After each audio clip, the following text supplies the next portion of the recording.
ஓம் சாந்தி. அவ்யக்த முரளி 11/4/1983. அவ்யக்த பாப்தாதா, மதுபன். சகஜ முயற்சியாளரின் லட்சணம். இன்றைய முரளியின் தலைப்பு சகஜ முயற்சியாளரின் லட்சணம். பாப்தாதா தன்னுடைய அன்பான சகயோகி குழந்தைகளை பார்த்து மகிழ்ச்சி அடைகிறாங்க. அன்பு மற்றும் சந்திக்க வேண்டும் அப்படிங்கிற அந்த பாவனை, இந்த இரண்டு சக்திகளின் ஆதாரத்துல நிராகார மற்றும் ஆகார, அதாவது ஒளி வடிவ உடலில் உள்ள தந்தையை தனக்கு சமமா பௌதிக உலகத்துல அழைச்சு வருவதற்கு பொறுப்பாளராக ஆகிடுறீங்க. தந்தையையும் குழந்தைகள் அன்பு மற்றும் பாவனையினுடைய பந்தனத்துல கட்டி போட்டுடுறாங்க. இப்போ கூட பெரும்பான்மையோர் தாய்மார்கள் பகவானை கட்டி போட்டதாக தாய்மார்களுடைய சரித்திரத்திலும் மற்றும் சித்திரங்களிலும் காண்பிச்சிருக்கிறாங்க. எந்த மரத்துல கட்டி போட்டாங்க? இந்த எல்லைக்கு அப்பாற்பட்ட கல்ப விருட்சத்துல அன்பு மற்றும் பாவனை அப்படிங்கிற அந்த கயிற்றினால சென்ற கல்பத்திலும் கட்டினாங்க. மேலும் இப்பொழுதும் அது மீண்டும் நடந்துட்டு இருக்குது அப்படின்னு பாபா சொல்றாங்க. அன்புக்கு பலனா எந்த கயிறுனால தந்தை கட்டியிருக்கீங்களோ அந்த அன்பு மற்றும் பாவனை அப்படிங்கிற இரண்டு கயிறுகளால இதய சிம்மாசனம் அப்படிங்கிற அந்த இருக்கை கொடுத்து ஊஞ்சலாக்கி குழந்தைகளுக்கு கொடுத்துடுறார். இந்த கல்ப விருட்சத்துக்குள்ள பங்கை செய்யறவங்க இதே ஊஞ்சல்ல எப்பொழுதும் ஆடிக்கிட்டே இருங்க. அனைவருக்கும் ஊஞ்சல் கிடைச்சிருக்குது இல்லையா? இருக்கையிலிருந்து வழுக்கி விடுவதில்லையே அப்படின்னு பாபா கேட்குறாங்க. அன்பு மற்றும் பாவனைங்கிற கயிறுகள் எப்பொழுதும் உறுதியாக இருக்கின்றதான் இல்லையான்னு கேட்குறாங்க. சமநிலையின்றி ஏற்ற இறக்கமாகவும் இருப்பதில்லையே. ஊஞ்சல் ஆடவும் செய்யும், மேலே உயரை கொண்டு செல்லவும் செய்யும். ஒருவேளை கொஞ்சமாவது ஏற்றம் இறக்கமானது அப்படின்னா மேலே இருந்து கீழே விழவும் செஞ்சிடும். ஊஞ்சலையும் அனைவருக்கும் பாப்தாதா கொடுத்திருக்கிறாங்க. அப்படின்னா எப்பொழுதும் ஊஞ்சல்ல ஆடிக்கிட்டு இருக்கீங்களான்னு பாபா கேட்கிறார். தாய்மார்களுக்கு ஊஞ்சல்ல ஆடும் அனுபவம் இருக்கும் இல்லையா? எந்த விஷயத்தின் அனுபவியாக இருக்கீங்களோ அந்த விஷயமோ இல்லைதான் இல்லையா? அனுபவம் செய்யப்பட்ட விஷயங்கள் சுலபமா இருக்குமா கஷ்டமா இருக்குமான்னு பாபா கேட்குறாங்க. இன்றைய இது எந்த சபைன்னு கேட்குறாங்க. அனைவரும் சகஜ யோகி, சகஜ முயற்சி செய்பவர்களாக, சகஜ பிராப்தி சொரூபமாக இருக்கீங்களா? அல்லது சில நேரம் சகஜ மற்றும் சில நேரம் கஷ்ட யோகியாக இருக்கீங்களான்னு கேட்குறாங்க. சகஜ முயற்சி செய்பவங்க அப்படின்னா வந்திருக்கும் இமயமலை போன்ற பிரச்சனையையும் பறக்கும் கலையின் ஆதாரத்துல ஒரு நொடியில கடந்து செல்றவங்க. கடந்து செல்வதின் அர்த்தமே ஏதாவது ஒன்று இருந்தால்தானே அதை கடந்து செல்வீங்க. அப்படி பறந்து கொண்டு சகஜமாக கடந்து செல்றீங்களா? அல்லது சில நேரம் மலையிலும் சில நேரம் காட்டிலும் இறங்கிடுறீங்கள் அப்படியான்னு பாபா கேட்குறாங்க. பிறகு என்ன சொல்றாங்க? விடுவீங்கள், காப்பாற்றுங்கள் அப்படின்னு சொல்றாங்க. நீங்க அந்த மாதிரி செய்வர்கள் இல்லைதானேன்னு கேட்குறாங்க. இப்போவும் தாய்மார்கள் ஒவ்வொரு விஷயத்திலும் அதே மாதிரி கூவி அழைப்பது செஞ்சிட்டு இருக்கவில்லை தானே அப்படின்னு கேட்குறாங்க. பக்தியினுடைய சமஸ்காரமும் முடிஞ்சிருச்சு இல்லையா? திரௌபதியினுடைய கூக்குரல் இடுவது முடிஞ்சிருச்சா அல்லது இப்பொழுதும் இருக்குதான்னு பாபா கேட்குறாங்க. இப்பொழுதும் அதிகாரியாக ஆகிவிட்டீங்கள் தான் இல்லையா? கூக்குரலிடும் நேரம் முடிவடைஞ்சிருச்சு. சங்கம யுகம் பிராப்தி செய்வதற்கான நேரமே அன்றி கூக்குரலிடுவதற்கான நேரம் அல்ல. சகஜ முயற்சியாளர் அப்படின்னா அனைத்தையும் கடந்து அனைத்தையும் சகஜ பிராப்தி செய்கிறவங்க. சகஜ முயற்சியாளர் எப்பொழுதும் தற்சமயம் மற்றும் எதிர்கால பிராப்தி அடைவதற்கான அனுபவியாக இருப்பாங்கன்னு சொல்றாங்க. ஸ்தூல கண்கள் மூலமா ஸ்தூல பொருட்கள் தெளிவாக தென்படுவது போல பிராப்தி அந்த மாதிரி எப்பொழுதும் தெளிவாக தென்படும். அந்த மாதிரி புத்தியினுடைய அனுபவத்தினுடைய கண் மூலமா பிராப்தி தென்படும். சகஜ முயற்சியாளர் ஒவ்வொரு அடியிலும் பல கோடி மடங்கையும் விட அதிக வருமானத்தை அனுபவம் செய்வாங்க. அந்த மாதிரி தன்னை எப்பொழுதும் சங்கமயுகத்தின் அனைத்து பொக்கிஷங்களினால் நிரம்பிய ஆத்மாவாக அனுபவம் செய்வாங்க. எந்த ஒரு சக்தியில இருந்தும், எந்த ஒரு குணத்தின் பொக்கிஷத்துல இருந்தும், ஞானத்தின் எந்த ஒரு பாயிண்டின் பொக்கிஷத்துல இருந்தும், குஷியில இருந்தும், போதையில இருந்தும் ஒரு பொழுதும் காலியாக இருக்க மாட்டாங்க. காலியாவது அப்படின்னா கீழே இறங்குவதற்கான சாதனம் குழியாக ஆயிடுது இல்லையா அப்படின்னு கேட்குறாங்க. அந்த மாதிரி குழியில விழுந்துடுறாங்க. கொஞ்சமாவது காயம் ஏற்பட்டுடுச்சு அப்படின்னா நொந்து போவாங்க. எதுவும் புத்தியில காயம் பட்டுடுது, எண்ணம் கோணலாகி ஆயிடுது, சக்தியானது பலகீனமாக ஆகி மேலும் காலியாகிடுறாங்க. அப்படி எண்ணத்தினுடைய காயம் ஏற்பட்டு விட்டது தான் இல்லையா அப்படின்னு பாபா கேட்குறாங்க. அப்படி என்ன செஞ்சுறீங்க? பிறகு பாதை கோணலானது அப்படின்னு சொல்றீங்க. நீங்க கோணலா இல்லையா? வளைந்து கோணல் ஆனதை நேராக ஆக்கியிருக்கீங்கள் தான் இல்லையா? சக்திய அவதாரமாக ஏன் இருக்கீங்க?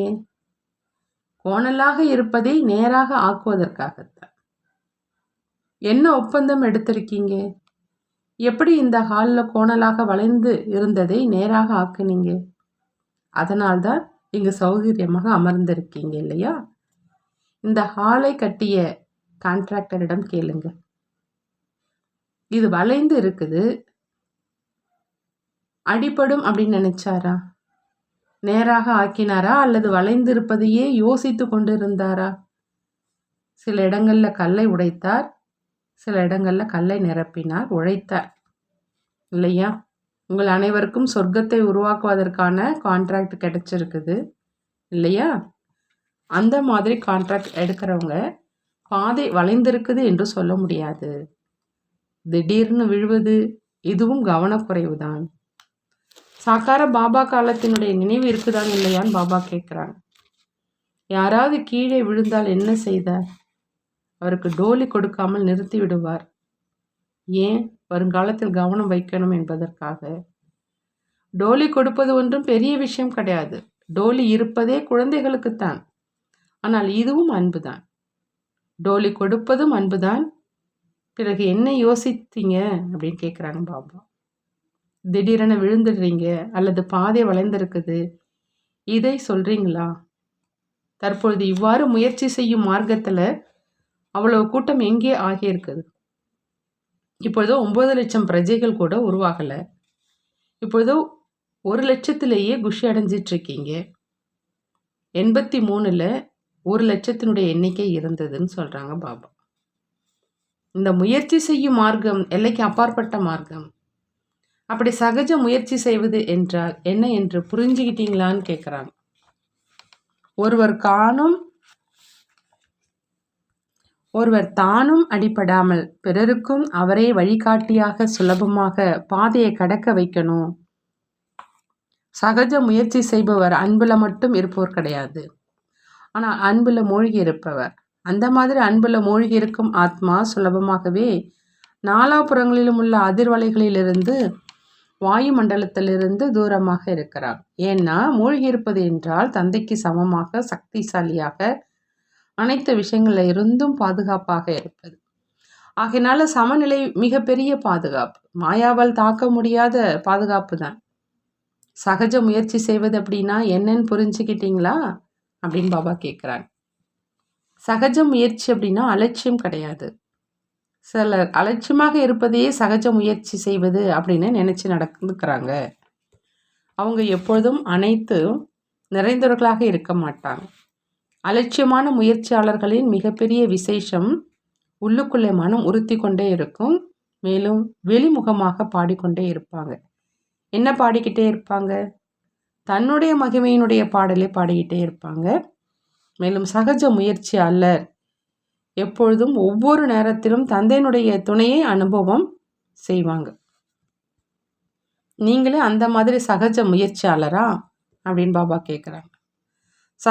சகஜ முயற்சி செய்பவர் சகஜ யோகி வாழ்க்கையை அனுபவம் செய்ய முடியும். அப்படின்னா உங்களுக்கு எது விருப்பம்னு கேட்குறாங்க. சகஜ முயற்சியா அல்லது கடினமானதான்னு கேட்குறாங்க. சகஜ முயற்சி தான் விருப்பம் இல்லையா? மனதுக்கு விருப்பமான ஒன்றை தந்தை கொடுத்து கொண்டிருக்கிறார் என்றால் ஏன் எடுத்துக்கொள்வதில்லை? விரும்பாவிட்டாலும் நடந்துருது அப்படிங்கிற இந்த வார்த்தைகள் மாஸ்டர் சர்வசக்திவானுடையது கிடையாது.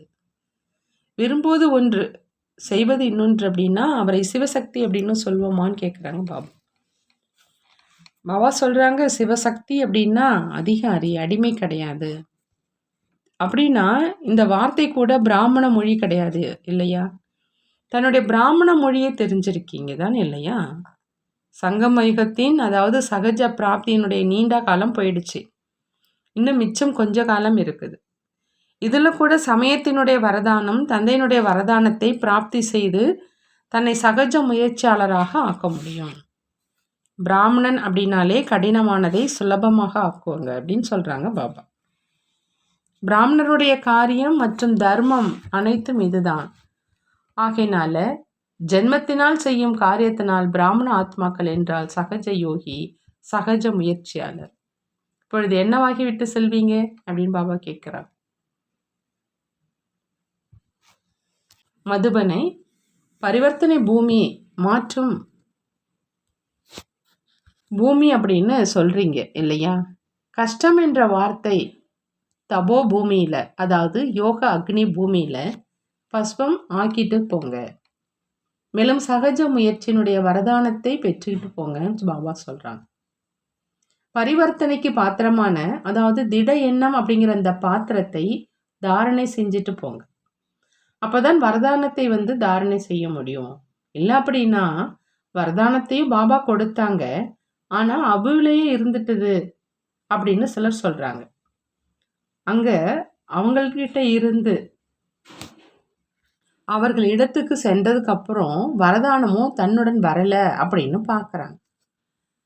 வரமளிக்கும் வல்லலினுடைய வரதானத்தை தகுதியான பாத்திரத்துல வாங்குனீங்களா அப்படின்னு பாபா கேட்குறாங்க. ஒருவேளை நீங்க அதை பெறல அப்படின்னா எங்கிருந்து இருக்கும்? யார் கொடுத்தாங்களோ அவரிடமே இருந்துடும். அந்த மாதிரி செய்யாதீங்கன்னு பாபா சொல்றாங்க. சிலர் மிக மெத்த புத்திசாலியாக ஆயிடுறாங்க.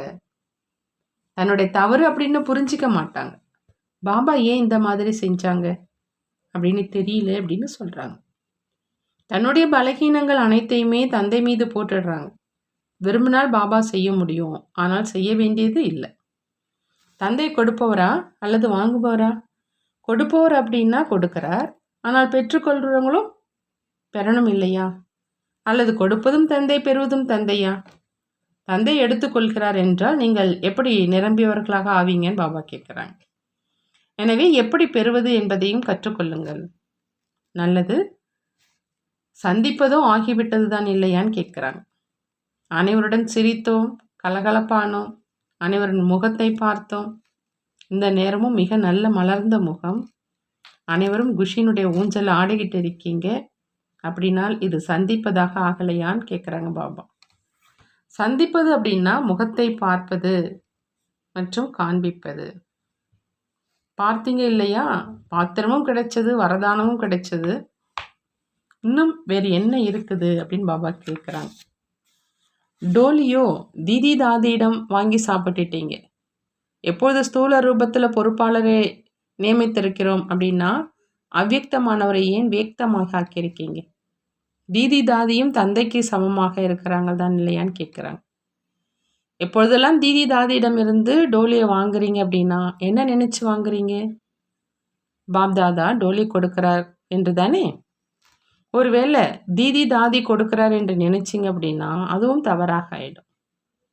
நல்லது. டோலி வேண்டும் அப்படிங்கிற ஆசை இன்னும் இருக்குதா? டோலி சாப்பிடுவோம் என்று நினைச்சிங்க அப்படின்னா மிகவும் முன்னுக்கு வருவீங்க. அப்படின்னா இன்றைய அனைவரையும் வரிசையில் நிற்க சொல்லுங்க. மேலும் டோலி சாப்பிடுங்க. மனமும் ஒருபொழுதும் திருப்தி ஆகாது. மனம் நிரம்பிக்கொண்டே இருக்கணும், நிரம்பிவிடக்கூடாது. கொஞ்சம் நிரப்ப வேண்டியது இருப்பது சரிதான். அப்போதான் நினைவு செஞ்சுக்கிட்டே இருப்பீங்க, நிரப்பிக்கொண்டே இருப்பீங்க. நிரம்பி விட்டது என்றால் நிரம்பி விட்டது, சாப்பிடுங்கள், குடியுங்கள், மகிழ்ச்சியாக இருங்கள் அப்படின்னு சொல். நல்லது. அனைத்து நிரந்தர சகஜ யோகி, சகஜ முயற்சியாளர் எப்பொழுதும் அனைவருடைய கடினங்களை சுலபமாக ஆக்கக்கூடிய அந்த மாதிரி தந்தைக்கு சமமான மாஸ்டர் சர்வசக்திவான் எப்பொழுதும் அனைத்தும் நிறைந்த அனைத்து பொக்கிஷங்களினால் தனக்கும் சேர்த்து உலகத்துக்கு சேவை செய்யக்கூடிய அந்த மாதிரி சிரேஷ்ட ஆத்மாக்களுக்கு பாப்தாதாவினுடைய அன்பு நினைவுகள் மற்றும் நமஸ்காரம் செய்கிறாங்க. நாமும் நம்மளுடைய பாப்தாதாவுக்கு அன்பு நினைவுகள் மற்றும் நமஸ்காரம் செய்வோம். அடுத்ததாக பார்ட்டிகளோடு பாப்தாதா சந்திக்கிறாங்க, அதாவது தாய்மார்களோடு. பாப்தாதா கேட்குறாங்க, அனைவரும் தனது சென்ற கல்பத்தினுடைய படத்தை பார்க்குறீங்களா அப்படின்னு. அந்த மாதிரி எந்த படம் இருக்குது? அதில் தந்தையினுடைய துணையையும் சேவையும் காண்பிச்சிருக்காங்க. கோவர்த்தன மலையை தூக்குகின்ற இந்த படத்தில் தந்தையுடன் குழந்தைகளும் இருக்கிறாங்க. மேலும் இருவர்களுமே சேவை செஞ்சிட்ருக்கிறாங்க. மலையை விரலால் தூக்குவது சேவையானது தான் இல்லையான்னு பாபா கேட்குறாங்க. சகயோகி ஆவதனுடைய நினைவு சின்னமும் உருவாயிடுச்சு அப்படின்னு மனதில் ஊக்கம் வருது தான் இல்லையா? ஜென்மமே எதற்காக எடுத்திருக்கீங்க? சகயோகி ஆவதற்காகத்தான். ஆகினால் நான் பிறந்ததிலிருந்து சகயோகி ஆத்மா என்பதை எப்பொழுதும் நினைவில் வைங்க. எப்படி உடல், மனம், பொருள், பணத்தை முதல்ல தெரியாது. ஆகவே பக்தியில் ஈடுபடுத்தணும். மேலும் இப்போ என்ன மிச்சம் இருக்குதோ அதை உண்மையான சேவையில் தந்தையினுடைய சகயோகியாக ஈடுபடுத்திட்டு இருக்கீங்க. 99% எழுந்துட்டீங்க. பாக்கி 1% மிச்சம் இருக்குது. ஒருவேளை அதையும் சகயோகத்தில் ஈடுபடுத்தலை அப்படின்னா எங்கே ஈடுபடுத்துவீங்க? பாருங்க, எங்கே சத்தியுகத்தினுடைய ராஜா, மேலும் இன்று என்னவாக இருக்கீங்க அப்படின்னு பாபா கேட்குறாங்க. உடலிலும் சக்தி எங்கே இருக்குது? இன்றைய இளைஞன் வயதானவர்கள் எந்தளவு வயதானவர்கள் வேலை செய்ய முடியுமோ அந்தளவு இன்றைய இளைஞர்கள் செய்ய முடியாது. பெயரளவில் இளைஞர்கள், மேலும் செல்வத்தையும் இழந்துட்டீங்க. தேவதையிலிருந்து வியாபாரி வைஷ்யனாக ஆயிட்டீங்க. மேலும் மனதில் அமைதியும் எங்கே இருக்குது? அலைஞ்சிட்ருக்கீங்க. அந்த மாதிரி மனதனுடைய அமைதியை, உடல், செல்வம் அனைத்தையும் இழந்துட்டீங்க. இன்னும் என்ன இருக்குது? இருந்தும் நன்றி சொல்லுங்க. 1% மிச்சம் இருக்கும். உடல், மனம், செல்வத்தை ஈஸ்வரிய காரியத்தில் பயன்படுத்தினா 21 ஜென்மங்கள் 2500 ஆண்டுகளுக்கு சேமிப்பாக ஆயிடுது. அந்த மாதிரி சகயோகி குழந்தைகளுக்கு தந்தையும் எப்பொழுதும் அன்பை கொடுக்கிறார், உதவி அளிக்கிறார். மேலும் இதே சகயோகத்தின் படத்தை இப்பொழுதும் பார்த்துட்ருக்கீங்க. பொதுவாக இறந்ததுக்கு அப்புறம் தன்னுடைய படத்தை யாரும் பார்ப்பது கிடையாது. நீங்கள் சைத்தன்யமாக சென்ற கல்பத்தினுடைய படத்தை பார்க்குறீங்க. முன்பு தன்னுடைய படத்தின் விக்கிரகத்தின் பூஜை செஞ்சீங்க. ஒருவேளை தெரிந்திருந்தது என்றால் மகிமை பாடியிருக்க மாட்டீங்க. அனைவரும் அந்த மாதிரியான சகயோகி தான் இல்லையான்னு பாபா கேட்குறாங்க. எப்பொழுதும் ஒவ்வொரு காரியத்திலும் சகயோகம் கொடுப்பதற்கான சுப எண்ணம், எப்பொழுதும் எந்த விதமான சூழ்நிலையையும் சக்திசாலி ஆக்குவதில் சகயோகி சூழ்நிலையையும் மேலே கீழே செல்ல விடக்கூடாது. சகயோகி ஆவதற்கு பதிலாக ஒரு பொழுதும் குழப்பம் செய்பவர்களாக ஆகிடாதீங்கன்னு பாபா சொல்கிறாங்க. எப்பொழுதும் சகயோகி அப்படின்னா எப்பொழுதும் திருப்தியானவர். ஒரு பாபாவை தவிர வேறு யாரும் இல்லை என்று போய்கொண்டே இருங்க, பறந்து கொண்டே இருங்க. ஏதாவது எண்ணம் வந்தாலும் மேலே கொடுத்துட்டு நீங்கள் எந்த எண்ணமும் இன்றி போய்கொண்டே இருங்கன்னு பாபா சொல்கிறாங்க. கருத்து கொடுப்பது, சமிச்சை கொடுப்பது அது வேறு விஷயம், குழப்பத்தில் வருவது வேறு விஷயம். ஆகினால எப்பொழுதும் ஒரே சீரான மனநிலையில் இருக்கணும். எண்ணத்தை கொடுத்தீங்க, மேலும் எந்த எண்ணமும் அற்றவராக ஆனீங்க. எப்பொழுதும் சுய முன்னேற்றம் மற்றும் சேவையினுடைய முன்னேற்றத்தில் பிஸியாக இருங்க. மேலும் அனைவருக்காகவும் சுப பாவனை வைங்க. எந்த சுப பாவனையோடு என்ன எண்ணம் வைக்கிறீங்களோ அவை அனைத்தும் நிறைவேறி விடுது. நல்லெண்ணம் நிறைவேறுவதற்கான சுப சிந்தனையாளர், இதன் மூலமாகவே அனைத்து விஷயங்களும் நிறைவேறிவிடும் பாபா சொல்கிறாங்க. நாலாபுறங்களிலும் உள்ள சூழ்நிலையை சக்திசாலி ஆக்குவது தான் சக்திசாலி சிரேஷ்ட ஆத்மாக்களினுடைய கடமைங்கிறாங்க பாபா. நல்லது. வரதானம். அவ்யக்த பாலனை மூலமாக சக்திசாலியாகி கடைசியில் வந்தாலும் வேகமாக செல்லக்கூடிய முதல் வரிசை எண்ணின் அதிகாரி ஆகுக. முதல் வரிசை எண்ணினுடைய அதிகாரியாக ஆகணும் அப்படின்னா பாபா சொல்றாங்க, அவ்யக்த பாலனை மூலமா சக்திசாலியாக ஆகி கடைசியில வந்தாலும் வேகமாக செல்லணும். முதல் வரிசை எண்ணினுடைய அதிகாரியாக ஆகணும்னா அவ்யக்த பாலனை மூலமா சக்திசாலியாக ஆகி கடைசியில வந்தாலும் வேகமாக போகணும். அவ்யக்த பாகத்துல வரக்கூடிய ஆத்மாக்களுக்கு முயற்சி செய்யறதுல அதிவேகத்தினுடைய பாக்கியம் சுலபமாக கிடைச்சிருக்குது. இந்த அவ்யக்த பாலனை சுலபமாகவே சக்திசாலியாக ஆக்கக்கூடியது. ஆகினால யார் எந்த அளவு முன்னேற விரும்புறாங்களோ அந்த அளவு முன்னேற முடியும். இந்த நேரம் கடைசியில வந்திருந்தாலும் வேகமாக முன்னேறி சென்று முதல் நம்பர்ல வருவதற்கான வரதானம் பிராப்தியாக ஆகியிருக்குது. ஆகினால இந்த வரதானத்தை காரியத்துல ஈடுபடுத்துங்க. அதாவது நேரத்துக்கு ஏத்த மாதிரி வரதானத்தை சொரூபத்துல கொண்டு வாங்க. என்ன கிடைச்சிருக்குதோ அதை உபயோகித்தீர்கள் அப்படின்னா முதல் நம்பர்ல வருவதற்கான அதிகாரம் பிராப்தியாக ஆயிடும் அப்படின்னு சொல்றாங்க பாபா. ஸ்லோகன்: சுயமரியாதை அப்படிங்கிற அந்த இருக்கையில சதா அமர்ந்தீர்கள் என்றால் அனைவரது மரியாதையும் தானாக கிடைக்கும். எல்லாருடைய மரியாதையும் தானா கிடைக்கணும்னா பாபா சொல்றாங்க, சுயமரியாதை அப்படிங்கிற அந்த இருக்கையில சதா அமர்ந்துருங்க அப்படின்னு. நல்லது. ஓம் சாந்தி. நன்றி பாபா. நன்றி.